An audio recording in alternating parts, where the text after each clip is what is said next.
What up, guys? Welcome to episode 110 of Fresh Off the Mats. Don't let him fool you. Here He's with the riled up jiu-jitsu right now. bros. I'm not riled He's up. riled up. He's just. I'm so tired right now. I slept like shit last night. Fuck, dude. I kept tossing and turning like crazy. That's annoying. I hate those days. I really hate those days. Dude, and then like, I don't know. Every time I went on my left shoulder, bro, it would get tight. I was like, what the hell is going on? I'm passing it off to you. I learned some voodoo. And I was like passing it. And so I have like this little doll.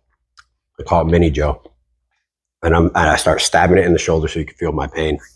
Fuck you. My shoulder been killing me. He needs to feel it. I'm going to convert to voodoo. What is it called? What's the religion called for voodoo?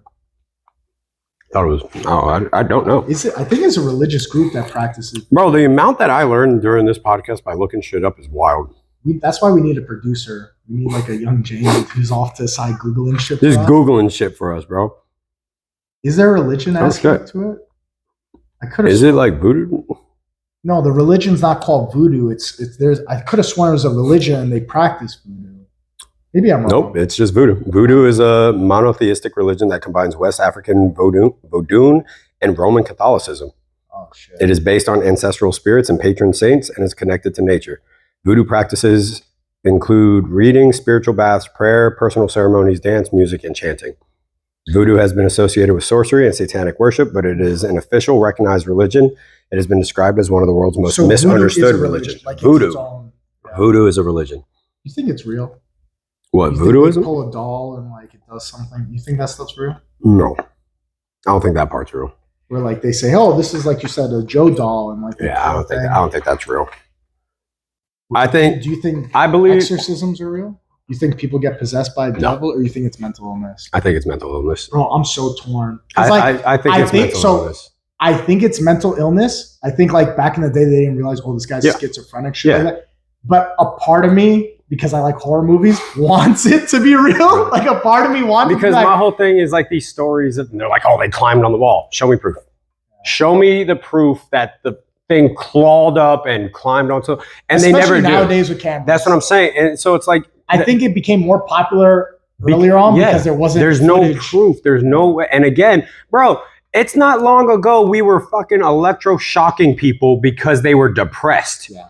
Oh, you're really sad? Let me just, oh man, now you're mentally retarded. Do it again, bro. Like, that's what I'm saying. Like, that was what, the 60s? I think even in the 70s. That's what I'm saying. This wasn't long ago. Bro, look up the last electroshock person. I think it was the 90s. No way. There's no way. Why do I have a feeling I heard about this on Rogan or something? Where so like I know for schizophrenia, after the brain break, they'll do mini electroshocks, but I'm talking about the big ones when they're just like strapping you down and just voltage. We gotta know. When was the last electroshock patient? I'm gonna say 90s. I'm gonna say it's like 91, 92. When there's not much, 1960s and 70s. Yeah, see. Really? There's not much information about when the last one was, but information about when it was happening. So, did you see that movie, Shutter Island?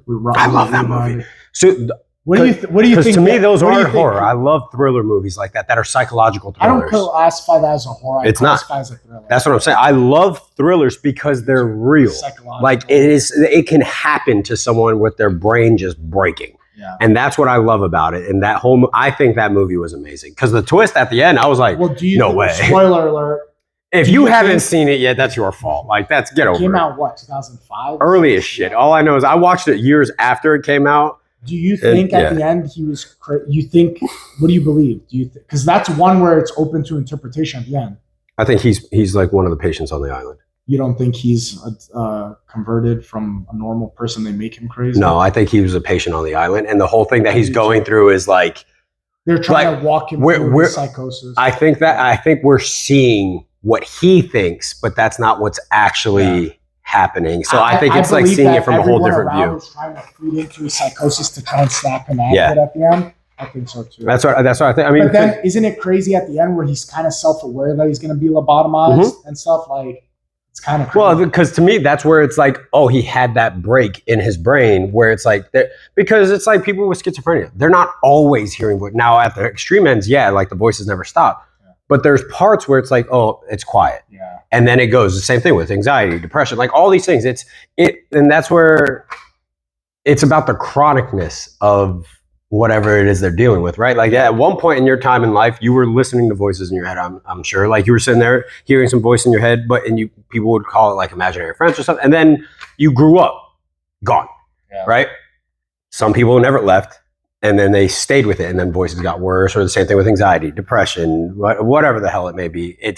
I think that's what matters, and for him, that's what I think it was. It was like that weird break where it was like, oh, it's quiet now, and then he was like, oh shit. He's like, yeah, I am making all this shit up. Yeah, and then that's why I think that break happened. That's why he feeds into it at the end, and he tells Mark Ruffalo, he says, I forgot what the line is, but he basically reinforces that they're going to lobotomize him. And that's why I think, because he was just like accepting of it, like, yeah, this is the life I've been. Such a good movie. I don't even know, was it Martin Scorsese directed that movie? I have no clue, bro. Bro, that's a fantastic movie. That's that's got to be in the top 100 movies of all time. Yeah, I think it was really good. God damn it, bro. Yeah, man, I ordered protein bars, and what sucks is we have a drop-off box right inside of a building, AC, so it sits in a box. Yeah.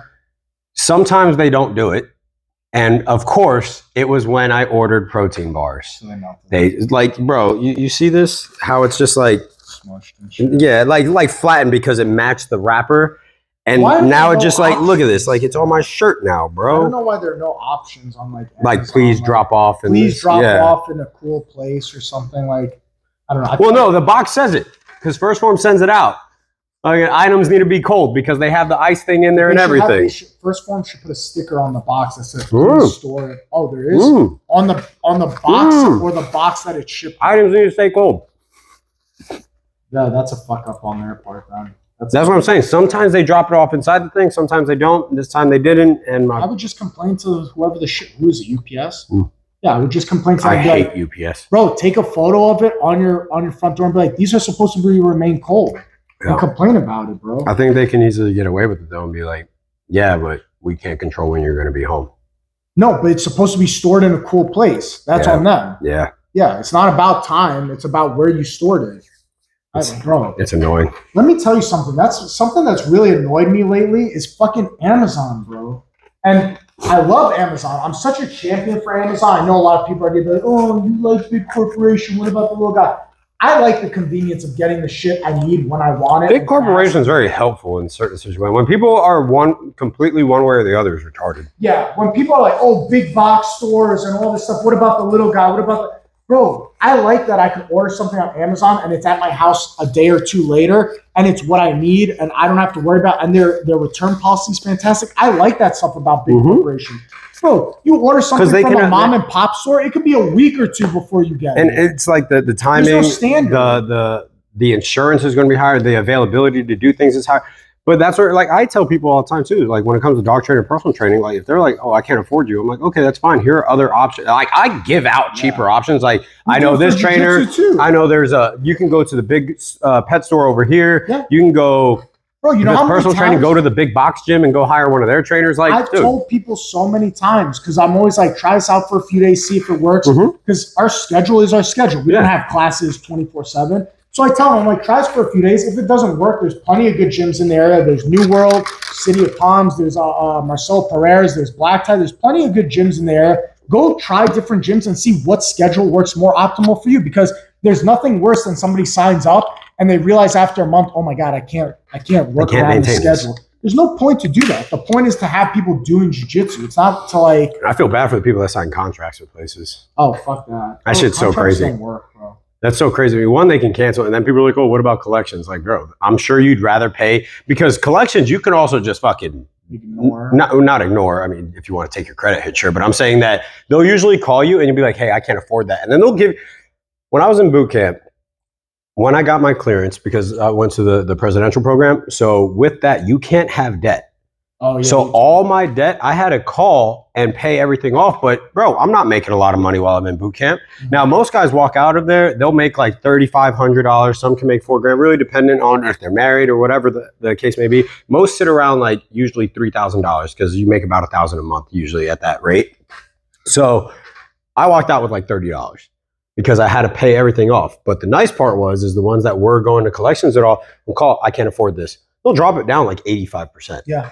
And you just make that deal. So that's why when people are like, oh, I don't want it to go to collections, like, bro, let it go. Because before they do the credit hit, they're going to call, be like, hey, do you want to pay this off? Be like, yeah, but I can't afford it. Can we do a deal? And like 9 times out of 10, they'll be like, yeah, cool. We just want our money. Yeah, like they don't give a shit, dude. Want the principal back. And anything else, they're just getting their money because the company that most likely hired them already pays them a fee. And they don't want to take you to court because then that company has to hire lawyers. It's going to cost so much more money. So they'll be like, yeah, sure, fucking pay us what you can and walk out with it. Yeah. Now, obviously, depending on the fee, they're not going to do like 90% off of like a couple grand maybe, but like it's a couple $100. You're not fucking, they're not going to strap you I've over heard that. Of people that were like $20,000, $30,000, $40,000 in debt, they get knocked down to like a quarter of that. Are you serious? Yeah. Oh, see, well, look at that. No, you can have big debt and they'll still knock it off. And especially nowadays, there's like fucking programs out there that you can debt consolidate and shit like that. Yeah.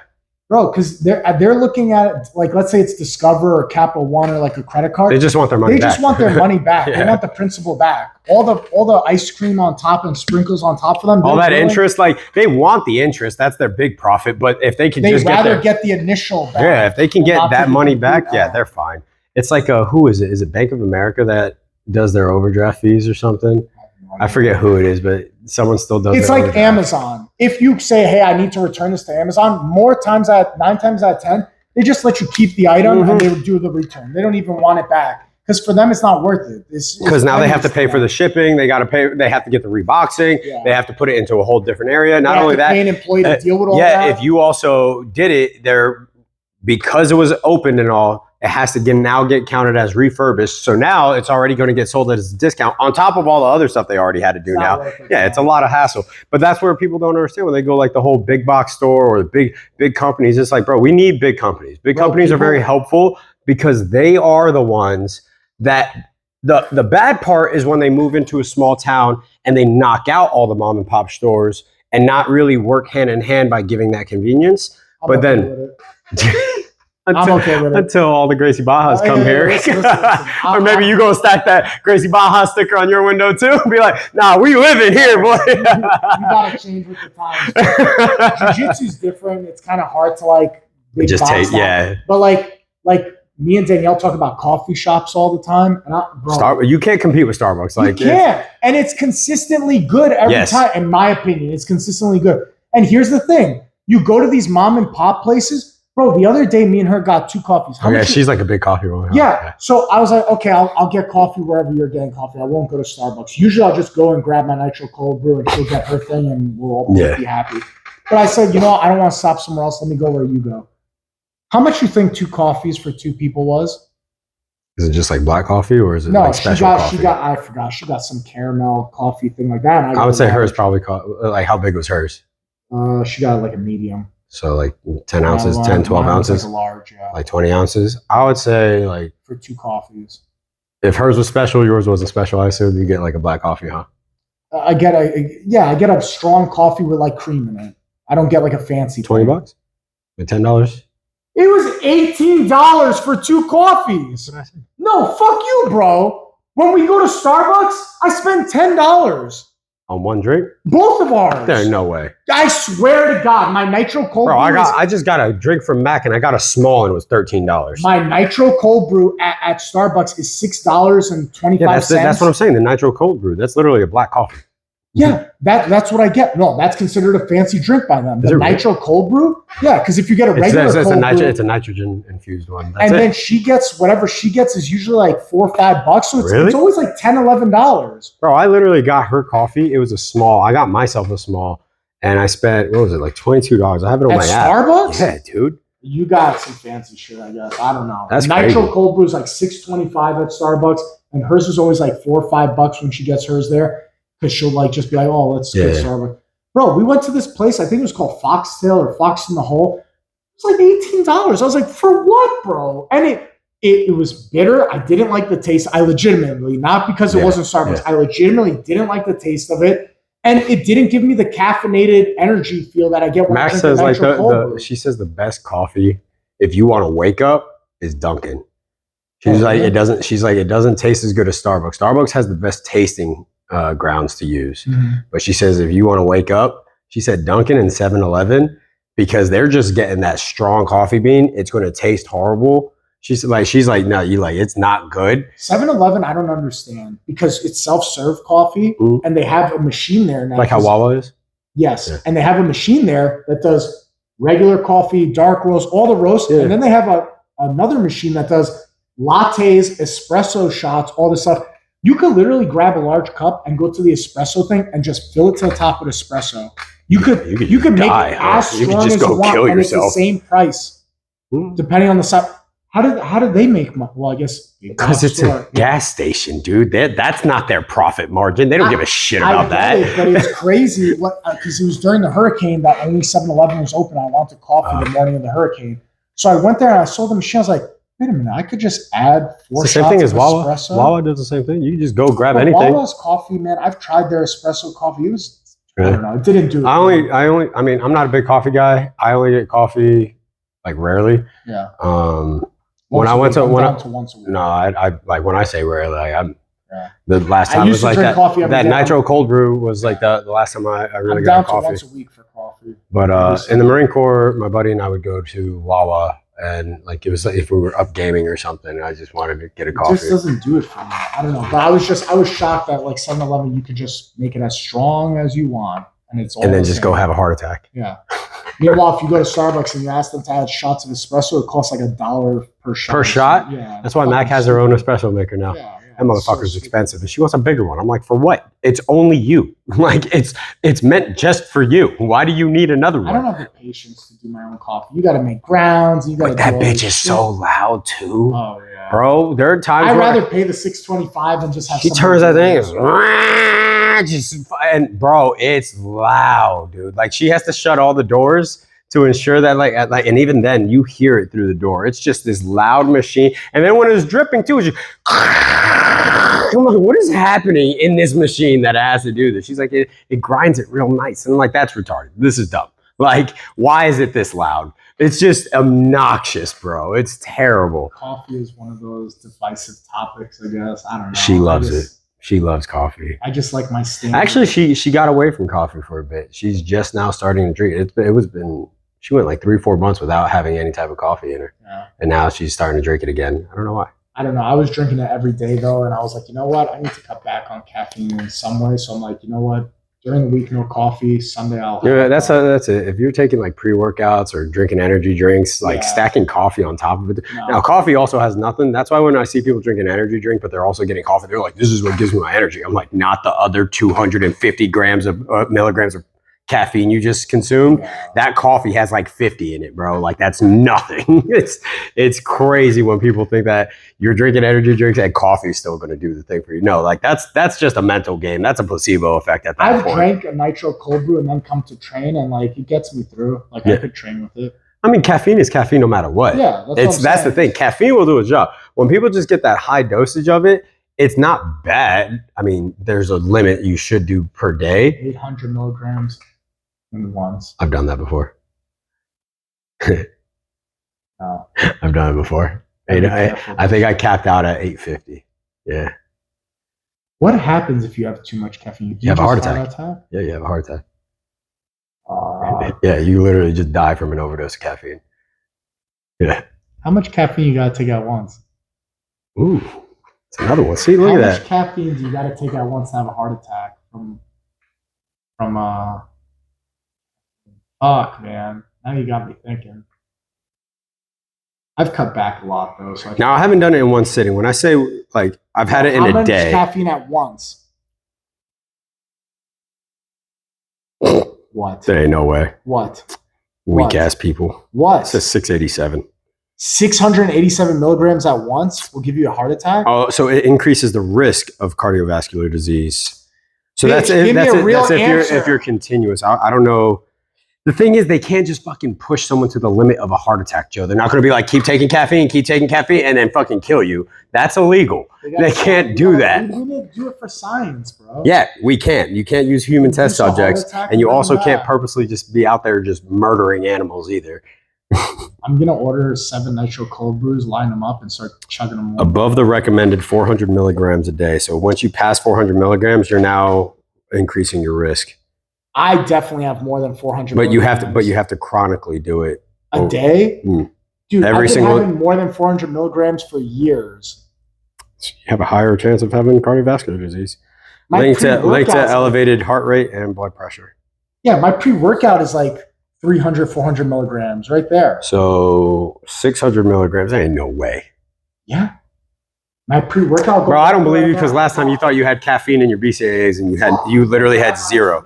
It's fine. I'm over here just trying to figure this out. It says if you chronically consume over 600 milligrams a day, it's higher than the recommended limit. Scientists report significantly elevated heart rate and blood pressure after 5 minutes of rest following the 3-minute step test.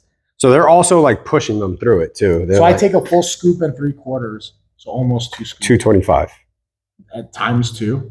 You said you take 1.5. I take 1 and like almost a second one. Like I take 3/4.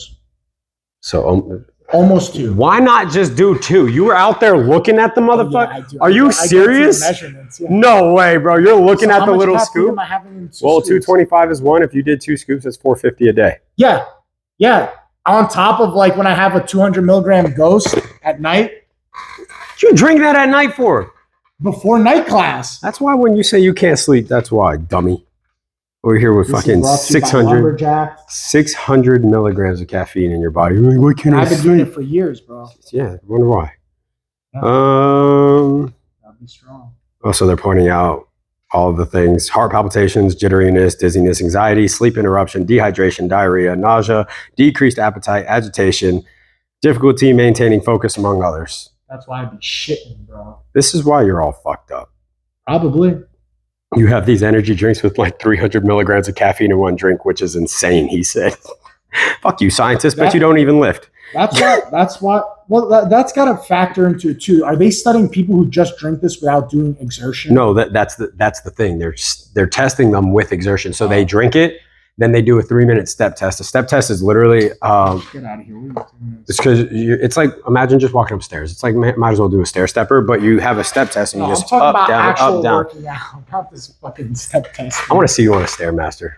For 3 minutes? For 3 minutes. Come on, bro. I want to see you. Think my cardio is that shit? I bet you your heart rate's going to skyrocket. I guarantee you. For 3 minutes? For 3 minutes. I guarantee you're going to be at least 130. Guaranteed. You telling me for 3 minutes? It's not 3 minutes where, you know, those people slow burning. It's continuous and it's fast. It's a fast-paced motion. I forget. I have to relook at the step test, but there's a certain amount of steps per minute that you have to hit. And that's the lowest you can go. You can go faster, but the lowest you can go is a certain amount. And I believe it's like it's supposed to be above 60. You're supposed to be doing more than 60 steps within a minute. So you're moving. It's a stress test. That's all it is. The step test is literally a stress test on the heart. You do it usually on just normal clientele that are coming in, but like you, I wouldn't. If you came to me for training, I'm not going to make you do a step test because I'll look at you and be like, yeah, we're good. Like I can push you a bit. No, I'll get you to do a cardio test in general. Like I'll put you on a rower and like really see where I can push you, but I'm not going to get you to do a basic step test. Dude, I remember when we did a marathon row. Fuck that. You actually did it? Oh my god. Oh my god. It's a lot, ain't it? God. Oh my god. How long did it take you? I don't remember, dude. It was a lot. I think it was like a goddamn hour, bro. That's fast. Still hit it pretty quick. No. What am I saying? No. It was not an hour. It was a team of 3. Oh, you guys got to split up the marathon. Oh yeah. Oh no. Straight up marathon. No, yeah. I have buddies that literally did the marathon by themselves. They just sat there on the motherfucking rower, just going, bro. I think each of us hit probably time on the rower was probably like an hour. Yeah, that makes sense with the team of 3. Because we broke it up by meters. That's the thing. We didn't break it up by time. We did 500 meters until we accumulated. Until you hit my buddy, I think it took him like 3 hours. Time each person, all 3 of us, was like maybe it was less than an hour. Because I feel like it was capped at a probably 3 hours. 3 or 4 hours. Yeah. This was a few years ago. Especially with a team, because that means you guys can just basically sprint your 5, rest for the next 2, sprint, rest for the next 2. I would never do that shit again. That shit was retarded. That sucked. My buddy, when he posted that he did the whole thing by himself, I was like, you're a psychopath. Yeah, that shit's in. Some workouts I feel like people just do to make them difficult, Yes. Stupid. People like, go bear crawl a marathon. Why? Have you ever lunged around a track for a mile? No. Why? What benefits? See if you can. What are the benefits? See if you can. Don't be a bitch about it. That's here. literally it. That's a whole D-bab mentality. Because I feel like I've done it once. Let me tell you, my legs were dead. The point of like gains, like versus like, I just don't think it equates. I think what you get out of it versus what it takes a toll on you is not the same. Yes. I feel like you end up being more negative than positive. I want to say negative. It's just that the net positive isn't just, you can go do lunges. You can do a nice, good leg day and have it. Now, if for some reason you're like, I just want to build my endurance to lunge a mile, I guess. For what? Don't know. But watch all the episodes of Fresh Off the Mat. Yeah. While doing the lunges on a track. That's what you should do. Listen to us while you lunge a mile on a track. Have you seen that one challenge though? The one where you farmer's carry? And every time you drop the weight, you have to go run. And then you come back, you pick it up. The whole entire goal is to get around. Do this, we're not liable. Do it.